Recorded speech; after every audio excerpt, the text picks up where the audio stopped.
My name is Keith Copeland. I'm the founder of Reinventing Network, and I'm here with Candace Kelly and Gilda Rogers and Carol Lucas, and we're here today for they're promoting their new book, and it's a wonderful book. Basically, it tells us. Somebody want to take the stage and tell us what it's all about?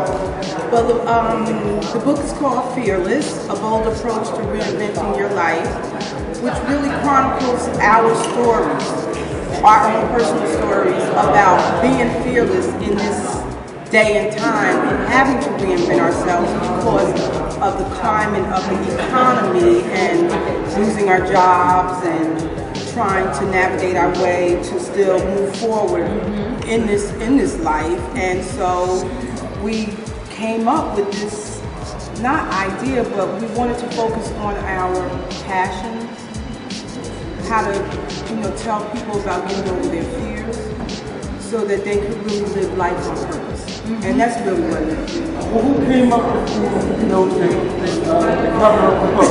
The concept, the cover, and all that stuff. Wow. We're all such city girls, city slickers. I don't know if you can remember where it originated, but I knew that we just needed to be somewhere where there was energy, where there were people, where it was lively, and I don't know who came up with New York City, but we all agreed. I think we were talking about Square and trying to recover it because it's busy and and you said that would be nice. So we just in our sharing, we all agreed and came up with it. And then we were talking about it would be a good place. And I think because I think the cover is indicative of how excited we are now about what we're doing, and to be in the midst of Times Square, right? Like the center of everything happening was Hustle the bustle. Yeah. And what I see is, when I look at these covers, when I first saw it, I said, this is fantastic. I see three young ladies with a lot of energy. Okay? And I know before I even open up the book to read it, I know it's going to be full with good information, because I can just tell from the mindset, from just looking at the cover. And I do know Gilda, right? And I just know that it's going to be this is amazing this time as it is outside. I think people will find some of themselves in the book, some of the things that we've had to overcome and deal with, that they will find it in their own lives, and that is really what we wanted people to come away with, is that if we could do it, you can do it, and it's difficult and all of that, but it's well worth it when you live on purpose.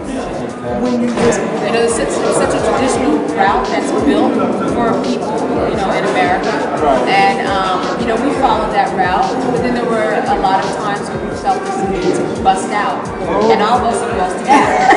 Yeah, keep it busted out. I love it. They busted out. Busted loose. Great film was busted out. We really want to encourage other people to think outside the box. And if they're facing fearless is really more than just a word. It's a state of mind, but it takes work to become fearless. So we created a board of directors inside our sisterhood. And this sisterhood is something that allowed us to push each other, inspire, critique, and we didn't have knockdown dragouts like you see on Housewives of Atlanta. No, we never had beat downs, but we had the kind of integrity sessions because we want the best for each other. So I wanted to say Fearless is more than just a book. Fearless also is a movement, and we'll be having some workshops and seminars coming up. And we want to tell all of your viewers to go to our website, fearlessaboldapproach.com, to purchase the book. Okay, you can say that again? Yes, you can go to FEARLESS, aboldapproach.com to purchase Fearless, and you can sign up for our upcoming Fearless seminars and workshops. Oh, wonderful. Fearless is more than just a book. I think that Carrie had mentioned before, sometimes they may have that cat fight and everything, and I know those ladies on TV, they're no role models at all. So when you guys were going through your thing, what type of respect did you have for each other? You doesn't have to go at each other's neck like you do on TV. Like on Housewives of Atlanta. Oh, that's totally crazy. We don't have no Nene or Evelyn's over here. No. So you guys are the real role models. Yes. I would like to say yes, because we have a lot of respect for one another. Yeah. You know, this is not, excuse my language, a bitch fest. Right. You know, my health sunk to the point that I had to undergo a bone marrow biopsy. The needle for the procedure pierced my skin and was driven into my lower back like a corkscrew into a wine bottle until it hit the bone marrow. The pain reached a crescendo that was worse than having a baby. Going to the oncologist on a bi-weekly basis had become a ritual. Surprisingly, the doctor told me that all of my test results came back negative. There was nothing physically wrong with me, at least not to me. And her features were magnified by the heavy, uneven makeup. At age 65, Estelle Bennett, a once beautiful and exotic-looking woman, was a shell of her former self. This was the same woman who had toured with the Beatles in the 60s as part of the girl group, the Ronettes.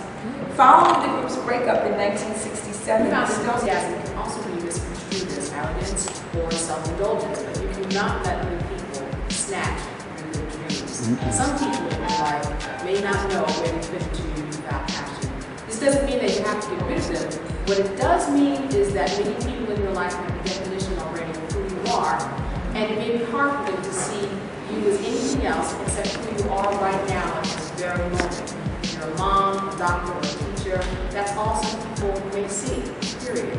The overweight person who's lost 100 pounds and is now slim still will be big to some people and perhaps to themselves.